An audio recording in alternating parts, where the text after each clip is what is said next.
മനസ്സിനെ പോസിറ്റീവായി നിർത്താനുള്ള ഒരു ചെറിയ മാർഗമാണ് തർക്കങ്ങളിൽ നിന്ന് വിട്ടു നിൽക്കുക എന്നത്. മാർക്കറ്റിൽ നടക്കുന്ന തർക്കവും അതിർത്തി തർക്കവും മതങ്ങൾ തമ്മിലുള്ള തർക്കങ്ങളും രാഷ്ട്രീയ തർക്കങ്ങളും സോഷ്യൽ മീഡിയ തർക്കങ്ങളും ചാനൽ തർക്കങ്ങളും എല്ലാം തർക്കങ്ങൾ തന്നെ. നല്ല തർക്കം മോശം തർക്കം എന്നൊന്നില്ല.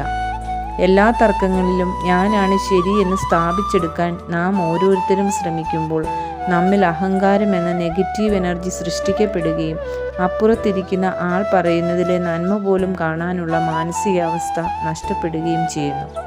ഓരോ തർക്കവും നമ്മിൽ മാനസിക സംഘർഷവും തോൽപ്പിക്കാനുള്ള വ്യഗ്രതയും സൃഷ്ടിക്കുന്നു.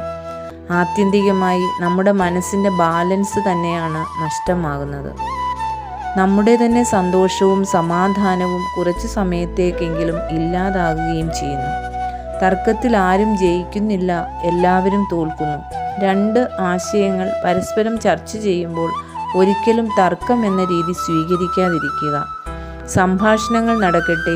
അപ്പുറത്തുള്ള ആൾ പറയുന്നത് ക്ഷമയോടെ ഹൃദയവിശാലതയോടെ നമുക്ക് കേട്ടിരിക്കാം. ചിലപ്പോൾ നാം അതുവരെ അറിയാത്ത അമൂല്യമായ അറിവുകൾ അതിലുണ്ടാകാം. ശേഷം നമുക്ക് പറയാനുള്ളത് അപ്പുറത്തുള്ള കേൾവിക്കാരനെ വേദനിപ്പിക്കാത്ത രീതിയിൽ പറഞ്ഞു കേൾപ്പിക്കുക. സംഭാഷണത്തിൽ ഒരിക്കലും വികാരം കൊള്ളാതിരിക്കാൻ പ്രത്യേകം ശ്രദ്ധിക്കണം. ഒരു ആശയ ചർച്ച കഴിഞ്ഞാൽ ഞാൻ പറഞ്ഞതാണ് ശരി എന്ന് ഒരിക്കലും സമർത്ഥിക്കാൻ നിൽക്കേണ്ടതില്ല. ലോകത്തിൽ ശരിയും തെറ്റും എന്ന ഒന്നില്ല. ഓരോരുത്തർക്കും ഓരോ ശരികളാണ്. നാം മനസ്സിലാക്കുന്ന കാര്യങ്ങളാണ് നമ്മുടെ ശരിയും തെറ്റും തീരുമാനിക്കുന്നത്. അതുകൊണ്ട് തന്നെ ഞാൻ പറഞ്ഞതാണ് ശരി എന്ന് വാശി പിടിക്കുന്നത് നല്ല ബന്ധം ഉലയാൻ കാരണമാകും. ഓരോ സംഭാഷണവും വ്യത്യസ്ത അറിവുകൾ സമ്പാദിക്കാനുള്ള സുവർണ അവസരമായി കണ്ടാൽ ഓരോ ചർച്ചയും വളർച്ചയുടെ പടവുകളായി മാറും. ജ്ഞാനികളുടെ സംവാദങ്ങൾ എപ്പോഴും അവർക്കിടയിലെ ബന്ധം വർദ്ധിപ്പിക്കുകയും പരസ്പര ബഹുമാനം കൂട്ടുകയും ചെയ്തിരുന്നു. അതിൻ്റെ കാരണം എനിക്കറിയാത്ത കാര്യങ്ങൾ പഠിക്കാൻ ചർച്ച വഴിവെച്ചല്ലോ എന്ന കൃതജ്ഞതയാണ്. സാധാരണ രീതിയിൽ നമ്മുടെ ചർച്ചകൾ പോലും തർക്കങ്ങളായി മാറാനുള്ള കാരണം നാം മാത്രമാണ് ശരിയെന്ന് നാം വിശ്വസിക്കുന്നു.